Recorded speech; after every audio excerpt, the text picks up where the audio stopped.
промената која човек ја прави, за да ја покаже својата праведност. Не никаква промена туку, е само глума пред луѓето.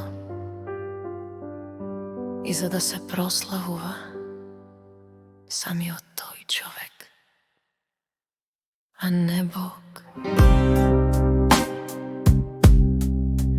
Но ако промената во мене е поттик од Бог преку Духот Свети, тогаш нема да се трудам јас да ја покажувам како моја промена или собствена праведност, за да ми ракоплескасти пофалала, туку ќе се прославува само Бог.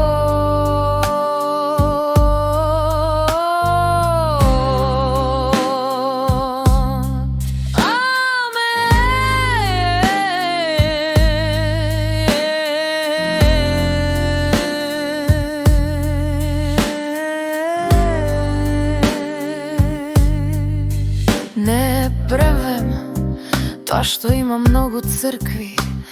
Поентата е во ова: ако секоја црква си ја знае својата служба, која не да ги угнетува другите цркви, туку да поучува кој е Исус и да прави ученици на Христос, како и да биде во единство во Духот со другите цркви, бидејќи сите заедно ја сочинуваме глобалната црква, која е телото Христос. Исто така, како што телото има многу органи за различни служби на телото, како што се окото, увото, устата, раката, ногата и така натаму. И сега, ако окото да каже не ми треба устата, дали тоа ќе ја направи устата да не биде дел од телото?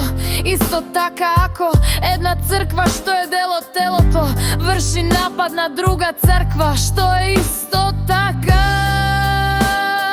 друг дел од телото,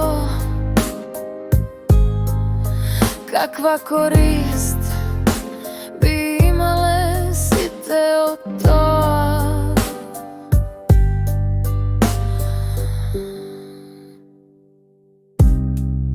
Возлюбени, да се љубиме еден со друг, зашто љубовта е од Бога и секој кој љуби од Бога е роден и го познава Бога, а кој не љуби не го познава Бога, зашто Бог е љубов. Божјата љубов кон нас се покажува во фактот дека Бог го испрати својот единороден син во светот, за да можеме да живееме преку него. Возлюбени, кога Бог толку многу не засака, тогаш и ние сме должни да се сакаме еден со друг.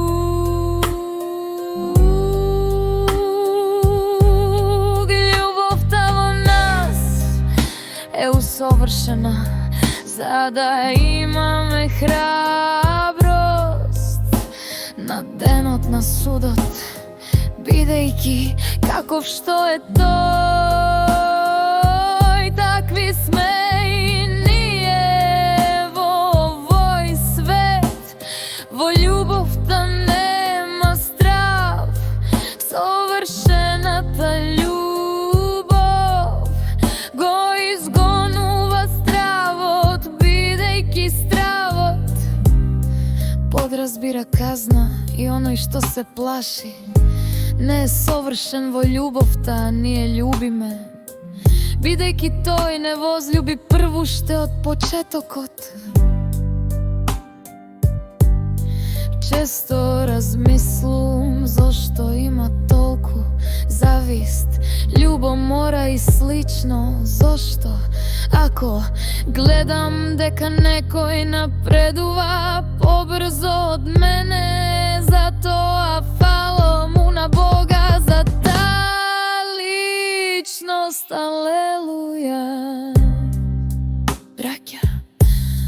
да не се надпреваруваме околу тоа кој е попаметен или кој знае повеќе.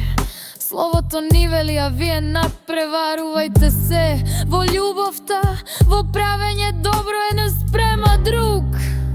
И пошто ке не познаат дека сме Исусови ученици, по мудрите коментарите ли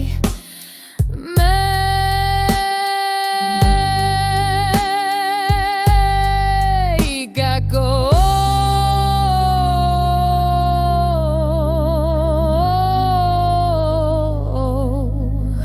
зар не по љубовта, браќа и сестри? Не е лесно секогаш да љубиме, но Исус ни даде пример. Не се бранеше, не се противеше и доброволно се предаде. Отиде на крстот на место мене и тебе. За ние денес да се правиме многу мудри ли е?